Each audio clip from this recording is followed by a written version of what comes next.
Jer Gettle was not born in Missouri. He grew up in the Idaho Valley and moved here when he was 12 years old.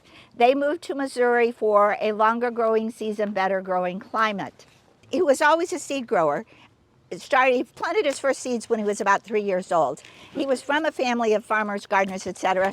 And he was a homeschool kid, and he learned to read by looking at seed catalogs. And one of the things he noticed is that what appeared in one catalog one year wasn't there the next year, and that intrigued him. And so he became interested in saving seeds. Well, when he was 12 and they moved here to Missouri, he continued to garden and growing seeds and saving seeds. And he figured out very quickly he had too many seeds, he had to start doing something with them. So the first thing he did, he and his friend Andrew would sit there in the house, in his bedroom, and they would put seeds in little packets, and he would take them to flea markets, swap meets, etc., and sell them that way.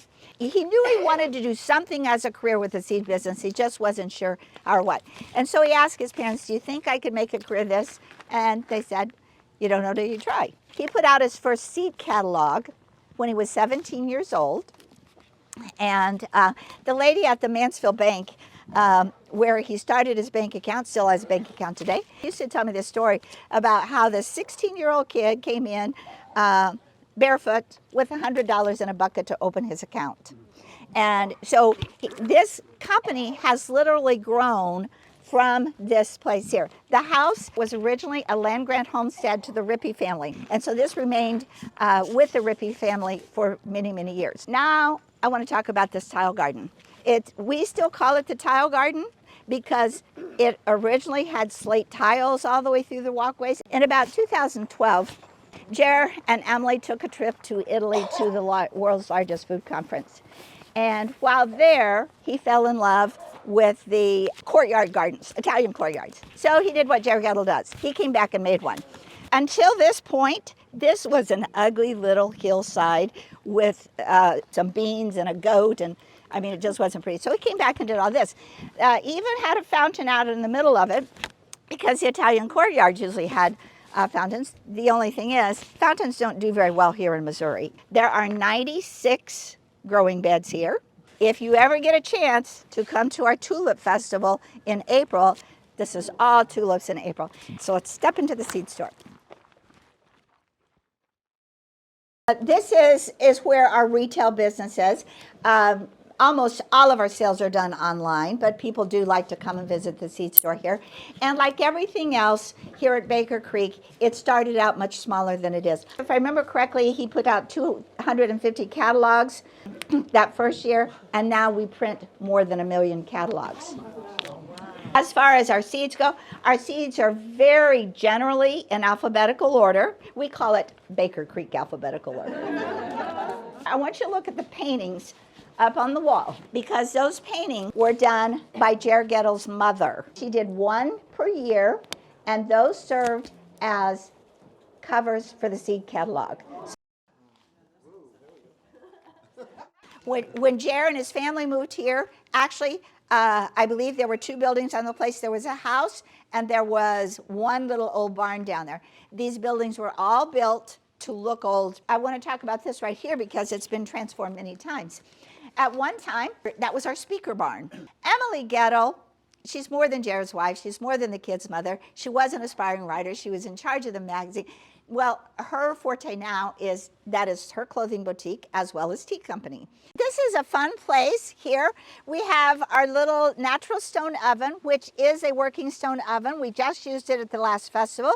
We were baking cornbread in it, and we were serving that cornbread with beans cooked in the open kettle over the fire there.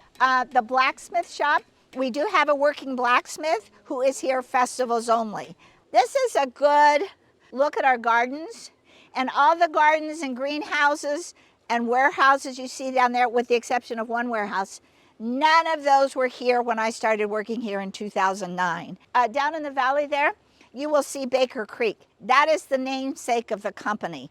In my freezer, the Irish potato bread, the honey oat bread, and the cinnamon bread. Okay, wow. Yeah. This was the first herb garden at Baker Creek. This was actually Emily's little herb garden. This is the apothecary that has our teas and tinctures in it. It's very, very tiny in there, so I hope you will come back and visit it on your own.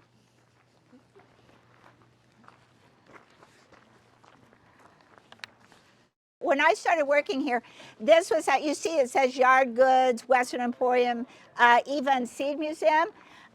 This is what this little was. This was a mercantile store with the dry goods and so forth in it, and up above was actually a seed museum with lots of old seed packets. Now this is actually an extension of our restaurant. I believe upstairs is just restaurant storage, and then down here is excessive seating for a restaurant. In fact, some of you may be sitting in there today, I'm not sure. So things do change as they need to. We have more heritage animals here. We have our mini horses down here. Those are not ponies, they're mini horses.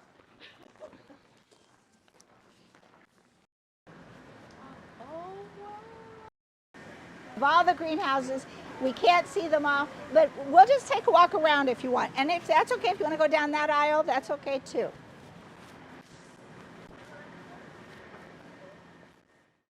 I love the tours. That's probably one of the things I love most about this. I gear the tours so I have little bitty kids, preschool kids, all the way up to seniors as well.